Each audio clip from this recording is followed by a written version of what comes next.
Hello my foodie family, আমি Debjani. Welcome to my channel foodie Debjani. আশা করি তোমরা সবাই খুব ভালো আছো, আমিও খুব ভালো আছি। তো চলে এলাম তোমাদের সাথে আবার একটা নতুন মিনি ব্লগ নিয়ে। তো এটা ছিল আমার কাকার বিয়ের মিনি ব্লগ, বিয়ের না সরি, এটা রিসেপশনের খাওয়া দাওয়ার মিনি ব্লগটা ছিল। তো দেখতেই পাচ্ছ, ফার্স্টে মেনু কার্ডটা দেখিয়ে দিলাম, যারা যারা দেখতে পাওনি তারা প্লিজ একটু পজ করে দেখে নিও। তো ফার্স্টেই ছিল হচ্ছে এইটা রাধাবল্লভী, তার সাথে একদম গরমা গরম চানা মশলা। সত্যিই খুব গরম ছিল, যেমন রাধাবল্লভীটা গরম ছিল তেমন চানা মশলাটাও গরম ছিল। আবার এই রাধাবল্লভীটার ভেতরের পুরটা আবার দেখি লাল লাল ছিল। ও যাই হোক, খেতে টেস্টি ছিল বেশ। তো রাধাবল্লভীটাই সুন্দর আস্তে আস্তে ছিঁড়ে ছিঁড়ে খাচ্ছিলাম, কারণ খুবই গরম ছিল, হাত দেওয়া যাচ্ছিল না ঠিক মতো। কীভাবে খেয়েছি সেটা আমি জানি, আর আমার পাশে যারা যারা আছে তাদেরও সেমই বক্তব্য, তারাও জানে সে কীভাবে ফিনিশ করেছে। তো রাধাবল্লভীটা ফিনিশ করি, তারপর দেখি কি আসে।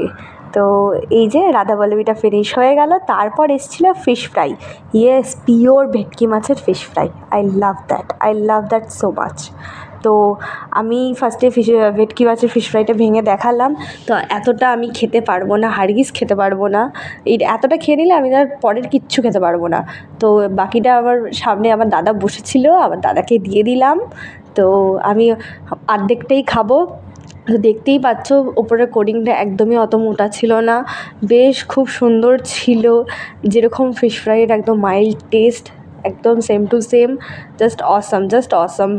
আমার বাবা তো মনে হয় এই ফিশ ফ্রাই মনে হয় 4-5টা খেয়েছে। আমার বাবা মানে ফিশ ফ্রাই খেয়েই পেট ভরিয়েছিল, পরে যে মাটন ফাটন কিছু ছিল বা কিচ্ছু অত দেখতে যায়নি।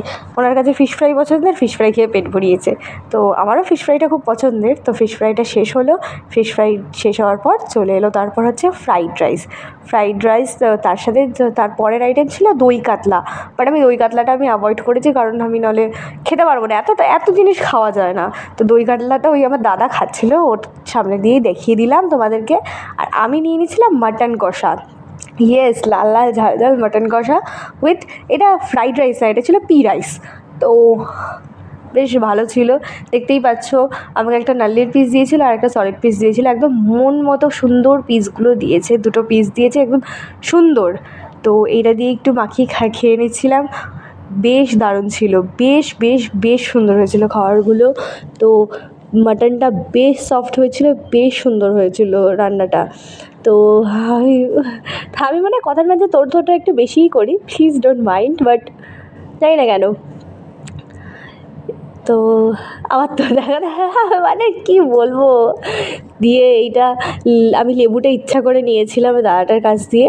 তো লেবুটা নিয়ে সুন্দর ফ্রাইড রাইসটা দিয়ে সুন্দর করে আবার একটু স্যালাড হিসেবে আমার বেসিক্যালি মানে শসাটা প্রেফার করি, কিন্তু এরকম ফিশ ফ্রাই বা এরকম মাটন কষার সাথে পি রাইসের সাথে আমি পেঁয়াজটা একটু বেশি প্রেফার করি এই শসার তুলনায়ও। তো বেশ ভালো ছিল খেতে, দারুণ লাগছিল। তো এতবার তো করছি।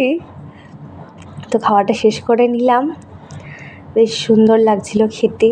মানে আমি আর কি এত কথার মধ্যে কী কথা বলবো আমি ঠিক বলার জায়গা পাই না। আমি জানি না সবার এত কথা কীভাবে আসে। আমার তো আমি আমার রিয়েল লাইফে খুব এক্সট্রোভার্ট, কিন্তু আমার যেন এই ভয়েস ওভার দেওয়ার সময় আমি খুব ইন্ট্রোভার্ট টাইপস হয়ে যাই। আমি জানি না কেন, এটা কার সাথে হয় প্লিজ আমাকে একটু বলবে, যারা রিয়েল লাইফে এক আবার মানে রিলস লাইফে আর এক।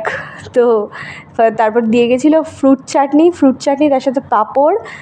এইটা দিয়ে খেয়ে নিলাম সুন্দর করে। ফ্রুট চাটনিটাও খুব সুন্দর হয়েছিল। আর আমার এরকম টাইপের পাঁপড়গুলো বেশি ভাল লাগে, মানে এটা আই থিঙ্ক চালের পাঁপড় বা কিছু একটা সামথিং ছিল, ওই রকম টাইপের পাঁপড়ই আমার বেশি ভাল লাগে। তারপর ছিল হচ্ছে সন্দেশ, দেন রসগোল্লা। তো সন্দেশটা ভালোই ছিল খেতে, মানে মোটামুটি ভালোই। তো আর আমার সন্দেশটার থেকেও বেশি ভাল লেগেছিলো হচ্ছে রসগোল্লাটা বেশি টেস্টি ছিল। তো তারপর দিয়ে গেছিলো পাস, দেন আমি দুটো নিয়েছিলাম পাস, দেন লাস্টে ছিল আইসক্রিম। তো আইসক্রিম খেতে খেতে বাড়ি চলে আসলাম। আজকের মতো টাটা বাই বাই সবাইকে, সবাই ভালো থাকবে, আর চ্যানেলটাকে প্লিজ সাবস্ক্রাইব আর ফলো করে দেবে।